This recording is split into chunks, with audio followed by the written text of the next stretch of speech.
ছাত্রছাত্রীরা তোমরা কেমন আছো? আশা করি পরম করুণাময় সৃষ্টিকর্তার কৃপায় ভালো আছো। আমি এখন পর্যন্ত ভালো আছি। আমাদের প্রত্যেকের মধ্যেই একটু একটু করে করোনা যে ভয় সেটা কেটে যাচ্ছে। আমরা মোটামুটিভাবে করোনা সম্পর্কে ধারণা লাভ করেছি যে কী কী করলে করোনা হবে না, কী কী করলে করোনা হবে। আর স্বাস্থ্য সচেতনতা সম্পর্কে আমরা নিজেও জেনেছি, সরকার আমাদেরকে বিভিন্নভাবে জানানোর চেষ্টা করেছেন। আশা করি খুব দ্রুতই আমাদের স্কুল খুলে যাবে। তোমরা পাঠে মনোযোগী হবে, আবার বিদ্যালয়ে আসবে। আমরা ষষ্ঠ শ্রেণীর ষষ্ঠ বিষয় গণিত অধ্যায় 5 সরল সমীকরণ। আমরা সরল সমীকরণ সম্পর্কে 2-3টা ক্লাস করেছি, অনলাইন ক্লাস করেছি, ইউটিউব ক্লাস করেছি। তোমরা বিভিন্ন সমস্যা দেখিয়েছ, আমিও সমাধান করতে চেষ্টা করেছি। আশা করি আজকের ক্লাসটা ভালো লাগবে। আজকে আমি একটি সৃজনশীল নিয়ে আলোচনা করব। আমরা প্রথমেই সৃজনশীলটা একটু দেখি যে কী ধরনের সৃজনশীল। একটি সংখ্যা 3 গুণ থেকে 4 বিয়োগ করলে প্রাপ্ত বিয়োগফল সংখ্যাটি থেকে 2 বেশি। একটি সংখ্যা 3 গুণ থেকে 8 বিয়োগ করলে প্রাপ্ত বিয়োগফল সংখ্যাটি থেকে 2 বেশি।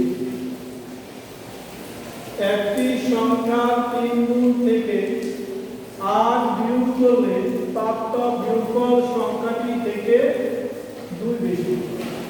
ক অজ্ঞাত রাশির সাহায্যে সমীকরণ গঠন কর। গঠিত সমীকরণটি কোন ধরনের সমীকরণ? অজ্ঞাত রাশির সাহায্যে সমীকরণ গঠন কর। গঠিত সমীকরণটি কোন ধরনের সমীকরণ? খ সংখ্যাটির মান নির্ণয় কর। মানে অজ্ঞাত যে সংখ্যাটা আছে সেটার মান নির্ণয় করতে হবে। গ সমীকরণটি সমাধানের শুদ্ধি পরীক্ষা যাচাই করে। আমরা শুদ্ধি পরীক্ষা সম্পর্কে আগেই জেনেছি, আমরা আর একটু জানবো। তাহলে আমরা দেখি ক সমাধান।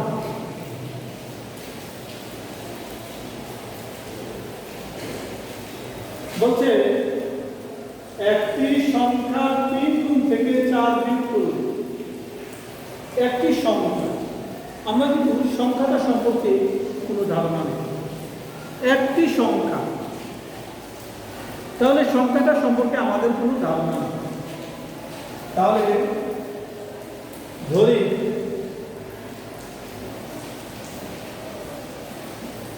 সংখ্যাটি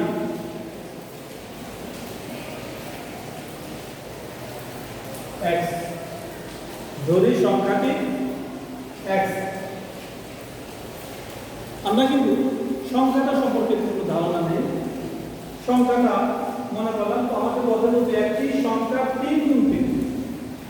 একটি সংখ্যা 3 গুণ থেকে, তাহলে আমি তো প্রথমে সংখ্যাটাই জানি, এই জন্য ধরি সংখ্যাটি x। প্রশ্ন মতে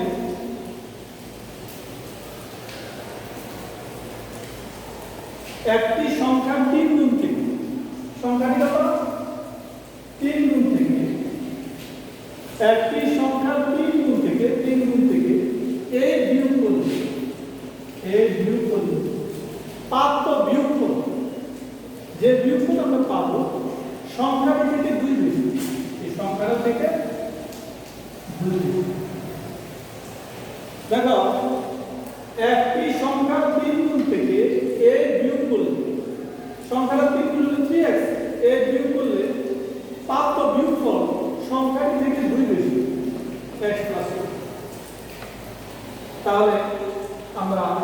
আমাকে বলছে অজ্ঞাত রাশির সাহায্যে সমীকরণ গঠন করো। আমরা সমীকরণ গঠন করব। আমরা কিন্তু সমীকরণ গঠন হয়ে গেছে। এখন আমাদের গঠিত সমীকরণটি কোন ধরনের সমীকরণ? গঠিত সমীকরণটি সমীকরণ কি গঠিত সমীকরণটি এক চলক বিশিষ্ট।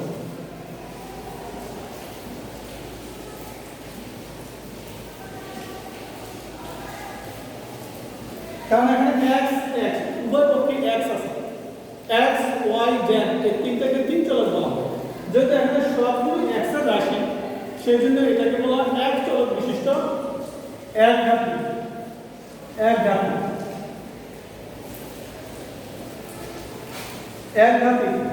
সরল সমীকরণ, একঘাতী সমীকরণ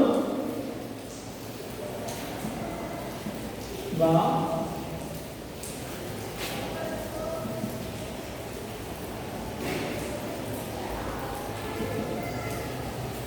সরল সমীকরণ। আমরা দেখি আমাকে প্রশ্ন করেছে গঠিত সমীকরণটি কোন ধরনের সমীকরণ? গঠিত সমীকরণটি কোন ধরনের সমীকরণ? গঠিত সমীকরণটি এক চলক বিশিষ্ট। এক চলক, এখানে শুধু x, উভয় পক্ষে x আছে। এক ঘাতী, ঘাত মানে পাওয়ার, এখানে পাওয়ার হলো 1, এই জন্য এক ঘাতী সমীকরণ এবং সরল। আশা করি সবাই বুঝতে পেরেছ। সবাই একটু লিখো।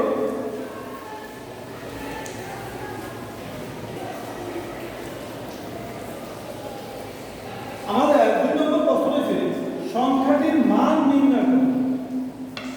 সংখ্যাটি মানে যে সংখ্যাটা আমরা ধরছি সেই সংখ্যাটি ক হতে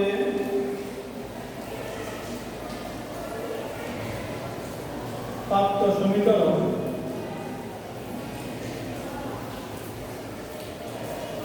cx minus 8 is equal to x plus 2.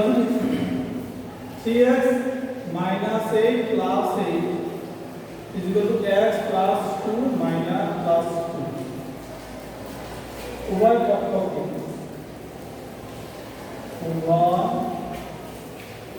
পক্ষকে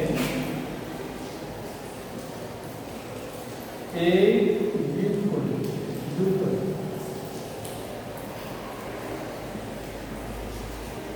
কারণ এইগুলো একটা ধ্রুবক রাশি, ধ্রুবক রাশিকে ডান পক্ষে নিতে হবে। তাহলে দেখা এখানে থাকে দেখো gx is equal to x plus 10। উভয় পক্ষে আমরা a যোগ করেছি, কারণ প্লাস 8 এ মাইনাস 8 এ 0, 2 আর 8 এ 10, 10। এখন আমরা কি করব? cx minus x, যেহেতু ডান পক্ষ থেকে x টাকে বাম পক্ষে আনতে হবে, ডান পক্ষ থেকে বাম পক্ষে আনতে হবে। ডান পক্ষে x আছে প্লাস চিহ্ন, বাম পক্ষে x আছে মাইনাস চিহ্ন, উভয় পক্ষে মাইনাস x, উভয়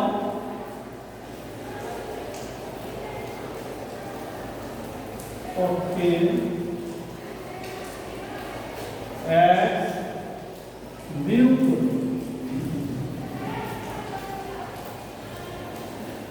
করি, খেয়াল করো উভয় পক্ষে x বিয়োগ করি। তাহলে আমার কি থাকতেছে? cx থেকে x চলে গেলে থাকে 2x is equal to 10, x x is 0। এখন দেখো 2x আমাদের, এখন আমরা 2x is equal to 10। আমরা যদি এই পাশে চলে যাই, এই পাশে চলে গেলে সেটা কারেক্ট লেখা যায় কিনা? 2x by 2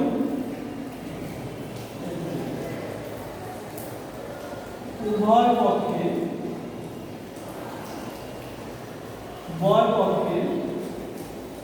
2 দ্বারা ভাগ করব। আমরা দেখো এখানে যেহেতু গুণ আকারে আছে সেই জন্য উপপাদ্য 2 দ্বারা ভাগ করা ভাগ দিলে থাকে কত x সমান সমান 5 5 গুণ 10 যদি দিয়ে কাটো তাহলে x সমান সমান সুতরাং নির্ণয় সংখ্যাটি 5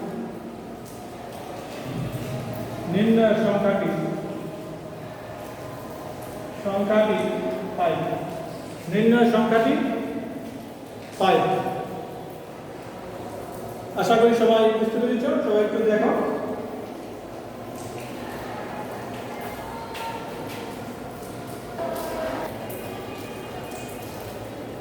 আমরা একে একে ক আর খ করেছি যে একটি সংখ্যা 3 গুণ থেকে 1 বিয়োগ করলে প্রাপ্ত বিয়োগফল সংখ্যাটি থেকে 2 বেশি। ক অজ্ঞাত রাশির সাহায্যে সমীকরণ গঠন করো। গঠিত সমীকরণটি কোন ধরনের সমীকরণ যাচাই করো।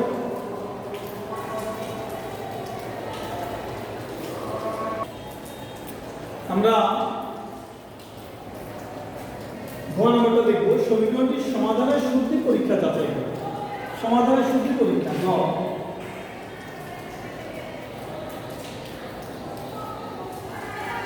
শুদ্ধি পরীক্ষা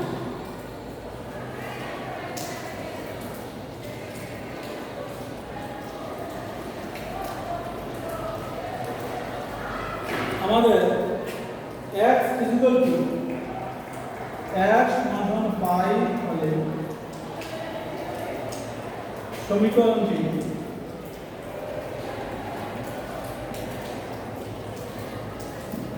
দেখো x 5 হলে সমীকরণটি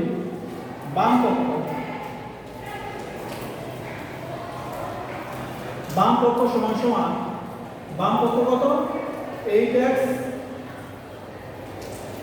3x minus 8 x equal to 5 হলে তাহলে 3 into 5 minus 8 15 minus 8 equal to 7 খেয়াল করো শুদ্ধি পরীক্ষা x equal to 5 হলে সমীকরণটির বাম পক্ষ x equal to 5 হলে সমীকরণটির বাম পক্ষ এই 3x minus 8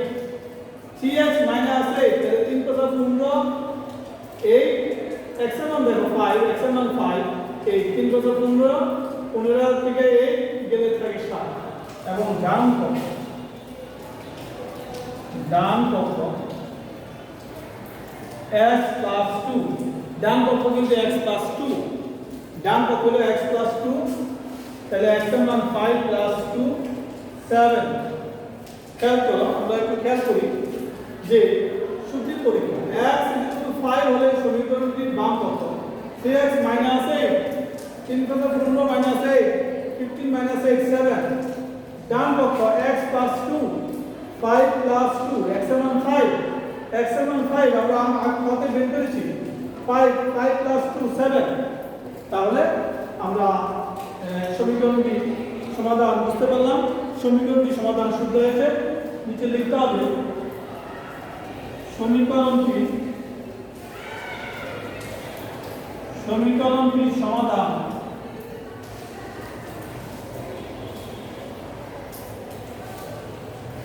শুদ্ধ হয়েছে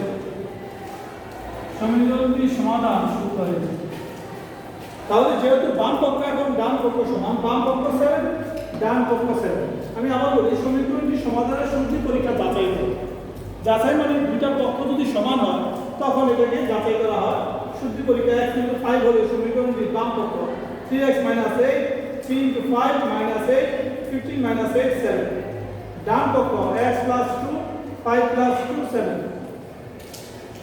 সবাই একটু খেয়াল করো ভালো করে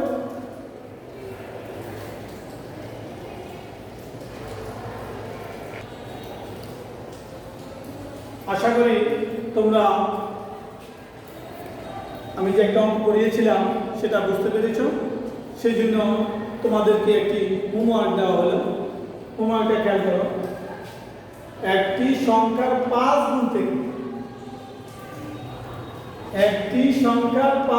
থেকে 10 বিয়োগ করলে একটি সংখ্যার 5 গুণ থেকে 10 বিয়োগ করলে প্রাপ্ত বিয়োগফল সংখ্যাটি থেকে 6 বেশি, 6 বেশি। আমি আবারও বলছি, একটি সংখ্যার 5 গুণ থেকে 10 বিয়োগ করলে প্রাপ্ত বিয়োগফল সংখ্যাটি থেকে 6 বেশি। একটি সংখ্যার 5 গুণ থেকে 10 বিয়োগ করলে প্রাপ্ত বিয়োগফল সংখ্যাটি থেকে 6 বেশি। ক, অজ্ঞাত রাশির সাহায্যে সমীকরণ গঠন করো। অজ্ঞাত রাশির সাহায্যে সমীকরণ গঠন করো। গঠিত সমীকরণটি কোন ধরনের সমীকরণ? গঠিত সমীকরণটি কোন ধরনের সমীকরণ? খ, সংখ্যাটির মান নির্ণয় করো। যে সংখ্যাটা, যে অজ্ঞাত সংখ্যাটা, সেই সংখ্যাটির মান নির্ণয় করো। গ, সমীকরণটি সমাধানের শুদ্ধি পরীক্ষা যাচাই করো। সমীকরণটি সমাধানের শুদ্ধি পরীক্ষা যাচাই করো। অর্থাৎ এটা যে শুদ্ধি পরীক্ষা, সেটা তোমাকে যাচাই করতে হবে, এটা শুদ্ধ না অশুদ্ধ, শুদ্ধি পরীক্ষা যাচাই করতে হবে। আমি আবারও বলছি, একটি সংখ্যার 5 গুণ থেকে 10 বিয়োগ করলে প্রাপ্ত বিয়োগফল সংখ্যাটি থেকে 6 বেশি। ক, অজ্ঞাত রাশির সাহায্যে সমীকরণ গঠন করো। গঠিত সমীকরণটি কোন ধরনের সমীকরণ? খ, সংখ্যাটির মান নির্ণয় করো। গ, সমীকরণটি সমাধানের শুদ্ধি পরীক্ষা যাচাই করো। আশা করি তোমরা অঙ্কটা বুঝতে পেরেছ। আমি তোমাদেরকে হোমওয়ার্কটি দিলাম, তোমরা মনোযোগ দিয়ে অঙ্কটা করার চেষ্টা করবে, আমার কথাগুলো বুঝতে চেষ্টা করবে। আশা করি এরকম 2-3টা অঙ্ক করলে তোমরা সৃজনশীল কি ধারণা পেতে পারবে। আমাদের সামনেই পরীক্ষা, আশা করি পরীক্ষায় উত্তর দিতে পারবে। তোমরা যথাযথ স্বাস্থ্যবিধি মানবে, বাবা মার কথা শুনবে, বাবা মাকে যে শ্রদ্ধা ও সম্মান করে তাকে সৃষ্টিকর্তাও পছন্দ করেন, যে বাবা মাকে সম্মান ও শ্রদ্ধা করে না তাকে সৃষ্টিকর্তাও পছন্দ করেন না। এই পৃথিবী দিন দিন অবাসযোগ্য হয়ে যাচ্ছে একমাত্র আমাদের অসচেতনতার কারণে। কারণ আমরা যেটা পাচ্ছি সেটাই খাচ্ছি, যেটা পাচ্ছি সেটাই ব্যবহার করছি, কিন্তু তা ঠিক নয়। মানুষ যা পাবে তা করবে, যা পাবে তা খাবে, যা পাবে তা ব্যবহার করবে, এটা ঠিক নয়। মানুষ দেখবে এই যে কোনো বস্তু ব্যবহারের ক্ষেত্রে যে এটা আমার কতটুকু উপকার, আমার পরিবারের, আমার পরিবেশ। কারণ পরিবেশ যদি ঠিক না থাকে, পরিবেশ যদি তোমার নষ্ট হয়ে যায়, তাহলে তুমি কিন্তু বাঁচতে পারবে না। আমাদের পৃথিবীর মানুষের এই চেতনাটা টোটালি নষ্ট হয়ে গেছে যে এই পরিবেশটা নষ্ট হলে আমরা নষ্ট হব। সবাই মনে করে আমার ঘরটা, আমার বারান্দাটা, আমার বাড়িটা পরিষ্কার থাকলেই মনে হয় পরিষ্কার। অন্যের বাড়ি যা মন্দ তাই হোক, ড্রেন, খাল, নদী, নালা, পুকুর, এগুলো আমার নয়, এগুলো আমরা ভরাট করে ফেলবো, তা নয়। এই পরিবেশের আশেপাশে যা কিছু আছে তাই আমাদের পরিবেশ। সবাই ভালো থাকো, সুস্থ থাকো, সুন্দর থাকো। সবাইকে ধন্যবাদ।